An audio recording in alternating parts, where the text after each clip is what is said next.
Bismillahirrahmanirrahim. Assalamualaikum warahmatullahi wabarakatuh, teman-teman. Ini ada kisah yang mudah-mudahan bisa ngebantu kita menghilangkan jiwa julid dan kepo ya. Alkisah, ada seorang anak yang rajin ke masjid berkata sama ibunya, "Bu, saya nggak mau ke masjid lagi, Bu." Loh, kenapa nak? Karena di masjid saya nemuin orang yang ternyata kelihatannya aja suci, tapi ternyata waktunya ibadah dia malah main gadget.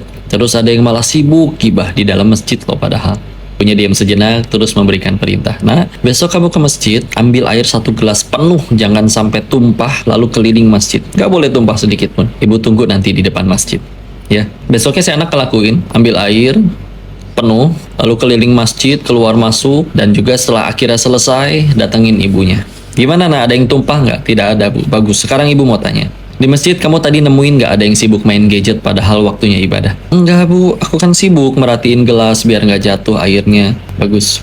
Apa kamu juga nemuin ada yang gibah tadi di masjid? Enggak, Bu, aku sibuk perhatiin gelas ini jadi nggak tahu, nggak denger, nggak fokus sama sekali untuk dengerin yang kayak gitu atau melihat yang kayak gitu. Maka ternyata itulah pelajaran dari ibunya. Nah, begitulah hidup. Kalau kamu fokus sama tujuan hidup kamu, kamu nggak akan punya waktu buat menilai keburukan orang lain. Jangan sampai kesibukan kamu menilai keburukan orang lain membuat kamu lupa akan kualitas dirimu yang sebenarnya. Ya Allah. Yuk teman-teman, alhamdulillahnya juga sekali lagi, kita meninggal tuh nggak ditanya kelakuan orang.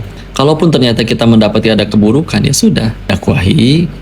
Kalau bisa sampaikan, kalau nggak bisa minimal doain, karena kalau kita doain, malaikat akan doain hal yang sama buat kita. Dan kalau misalkan ternyata nggak bisa juga dua-duanya, yang paling penting ini yang paling ketiga ya, yang ketiga yang paling penting, yaitu adalah menjaga hati kita tetap bersih. Nah, tahu nggak siapa orang yang paling rugi? Adalah orang yang maksiat, orang yang mendapati pihak lain maksiat, terus malah dia yang jadi dosa. Misalkan kayak gini, ada orang beneran maksiat, dia bikin dosa.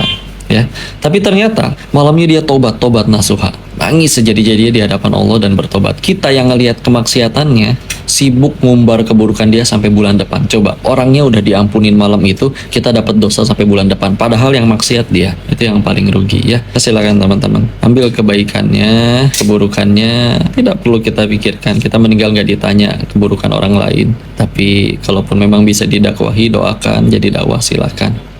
Ada nasihat, ada kritik yang membangun, silakan diambil. Tapi yuklah, fokus sama tujuan hidup kita, jangan sampai teralihkan dengan yang malah membuat kita jadi tidak berkualitas. Barakallahu fikum, semoga bermanfaat. Assalamualaikum warahmatullahi wabarakatuh. Terima kasih yang telah menonton video ini. Semoga bermanfaat. Jangan lupa like, komen, dan subscribe.